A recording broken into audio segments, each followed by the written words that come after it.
আসসালামু আলাইকুম। সাদিয়া কুকিং হাউজে সবাইকে স্বাগতম। আজকে আমি আপনাদের সাথে পরোটা কাবাব এই রেসিপিটি শেয়ার করছি। এই পরোটা কাবাবটা তৈরি করেছি বিফ দিয়ে। আপনারা ইচ্ছে করলে চিকেন দিয়েও করে নিতে পারেন। পরোটা কাবাবটা যদি এভাবে ঘরে তৈরি করে নেওয়া যায় তাহলে আর কিনে খেতে হবে না। বিকেলের নাস্তা হিসেবে এই রেসিপিটির কোনো তুলনাই হয় না। আমিও চেষ্টা করেছি ঘরোয়া উপকরণ দিয়েই এই রেসিপিটি তৈরি করার জন্য। প্রথমে একটা মিক্সিং বলে হাফ কেজি বিফ নিয়ে নিলাম।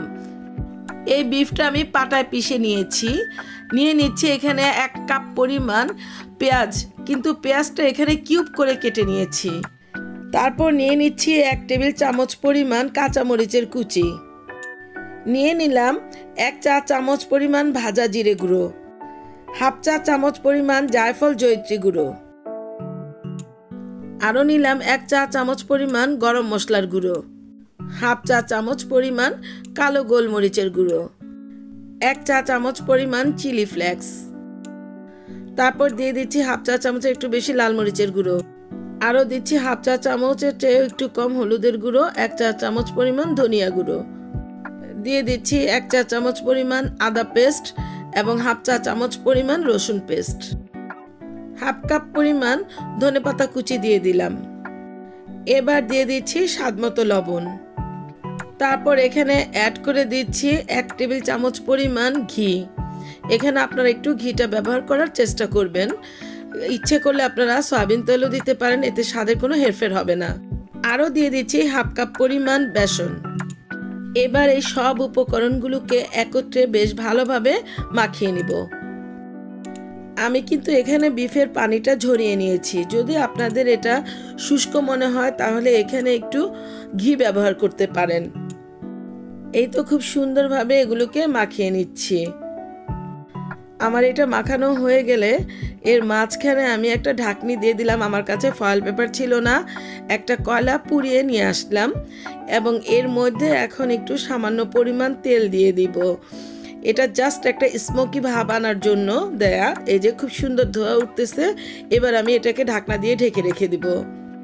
2-3 মিনিট পরে ঢাকনাটা উঠিয়ে ফেললাম। এতে করে খুব সুন্দর একটা কাবাবের স্মোকি ভাবটা চলে আসবে। এবার এই সব উপকরণগুলোকে আবার হাত দিয়ে একটু মাখিয়ে নিচ্ছি। এগুলোকে কিন্তু একটু বেশ সময় নিয়ে ম্যারিনেট করে রেখে দিতে হবে। অন্ততপক্ষে 1 ঘন্টা ম্যারিনেট করে রাখতে হবে। আমি এগুলোকে 1.5 ঘন্টা মতো ম্যারিনেট করে রেখে দিলাম এবং ঢাকনা দিয়ে একপাশে রেখে দিচ্ছি। অন্যদিকে একটা মিক্সিং বোলে 2 কাপ পরিমাণ ময়দা নিয়ে নিলাম। দিয়ে দিলাম স্বাদমতো লবণ। লবণটাকে বেশ ভালোভাবে ময়দার সাথে মাখিয়ে নিলাম। তারপর এখানে দিয়ে দিলাম 2 টেবিল চামচ পরিমাণ তেল।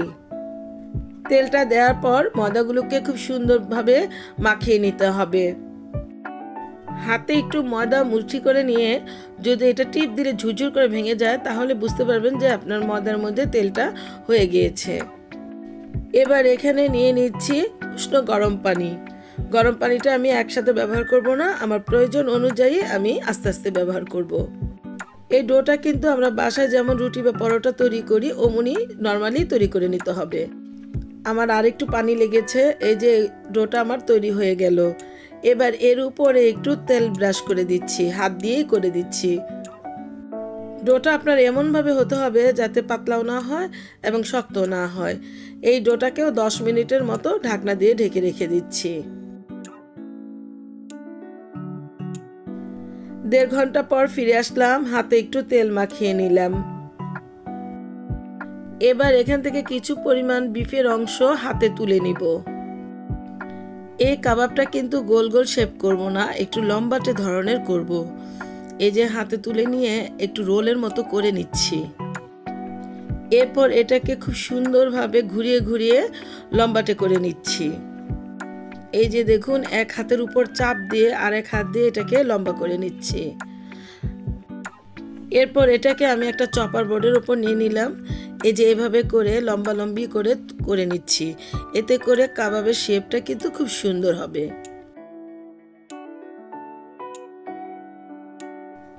এই যে আমার একটা কাবাবের শেপ তৈরি করা হয়ে গেল।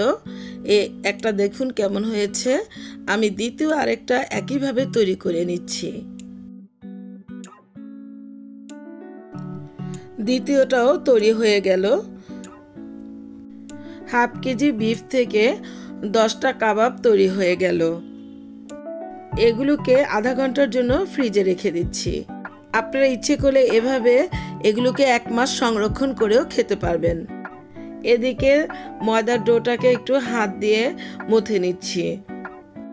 খুব সুন্দরভাবে একটু ময়ান করে নিলে আপনার পরোটাটা তৈরি করতে সুবিধা হবে। এই চপার বোর্ডের উপরে পরোটাটা তৈরি করব এখানে নিয়ে নিলাম এবং ভাগ করে নিচ্ছি ডোগুলো।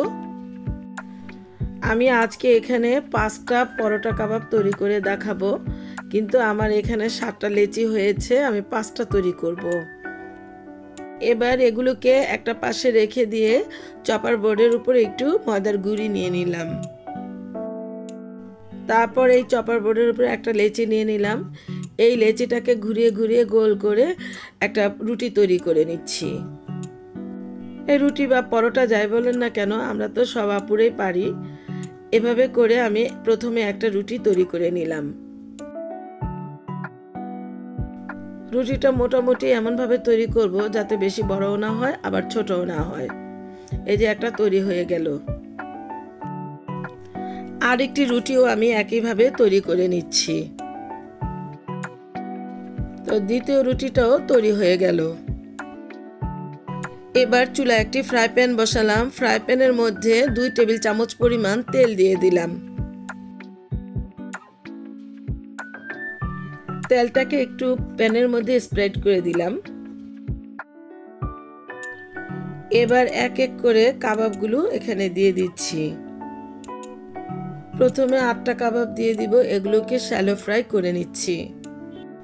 চুলার আঁচটা কিন্তু অত্যধিক থাকবে না, মাঝারি থেকে একটু নিচুতে থাকতে হবে। খুব সাবধানতার সাথে কাবাবগুলো কিন্তু ভেজে নিতে হবে।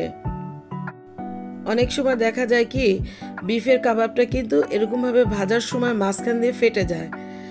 এই জন্য খুব সাবধানে নাড়াচাড়া করতে হবে। এগুলোকে খুব আলতোভাবে নেড়ে চেড়ে আমি ভেজে নিচ্ছি, এপিট ওপিট করে নিচ্ছি। এগুলো যখন গোল্ডেন কালার চলে আসবে তখনই আমি প্যান থেকে তুলে নিব। কাবাবটা কিন্তু ভাজা হয়ে গিয়েছে, এবার এটাকে তুলে নিচ্ছি। এক এক করে সবগুলো কাবাব তুলে নিলাম, তারপরে আরো 2টা ভেজে নিলাম। এবার চুলা আরেকটা ফ্রাই প্যান বসালাম। ফ্রাই প্যানটা গরম হয়ে আসলে এখানে একটা পরোটা দিয়ে দিলাম। পরোটার একটা পাশ হয়ে আসলে এগুলোকে আবার উল্টে দিচ্ছি। আমরা কিন্তু পরোটা ভাজতে সব আপুরাই জানি, তারপরও আমি রেসিপির জন্য পরোটা ভাজাটা দেখাচ্ছি। এরকমভাবে উল্টে পাল্টে নেড়ে চেড়ে পরোটাটা যখন এক পর্যায়ে ফুলে উঠবে তখন আমি এখানে দিয়ে দিব তেল। আপনারা ইচ্ছে করলে এখানে ঘিও ব্যবহার করতে পারেন। তেলটা দেওয়ার পর এগুলোকে উল্টে পাল্টে নেড়ে চেড়ে আর একটু ভেজে নিচ্ছি।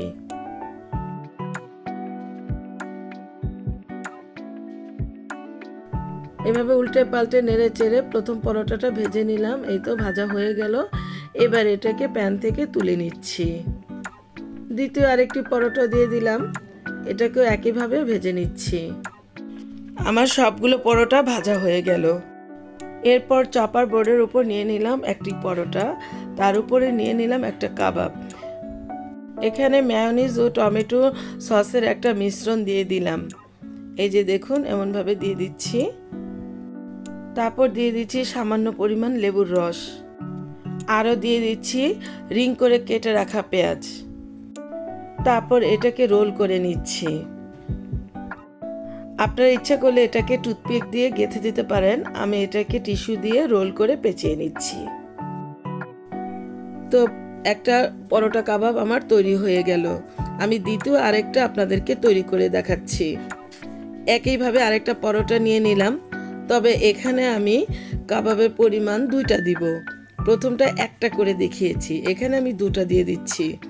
তো একইভাবে মেয়োনিজ দিলাম, টমেটো সস দিলাম, তারপর পেঁয়াজ রিং করে কেটে রাখা দিলাম। এরপর দিয়ে দিলাম লেবুর রস। তারপর এটাকে খুব সুন্দরভাবে রোল করে নিচ্ছি। আগের মতো করে এটাকেও টিস্যু দিয়ে রোল করে নিচ্ছি। এভাবে করে আমি 5টি পরোটা কাবাব তৈরি করে নিলাম। তো ভিউয়ার্স, তৈরি হয়ে গেল আমার পরোটা কাবাব। আমার এই রেসিপিটি যদি আপনাদের এতটুকু ভালো লেগে থাকে তাহলে আপনারা আমাকে লাইক, শেয়ার, কমেন্টস এবং সাবস্ক্রাইব করতে ভুলবেন না প্লিজ। আর যারা আমাকে সাবস্ক্রাইব করেছেন তাদেরকে অসংখ্য অসংখ্য ধন্যবাদ।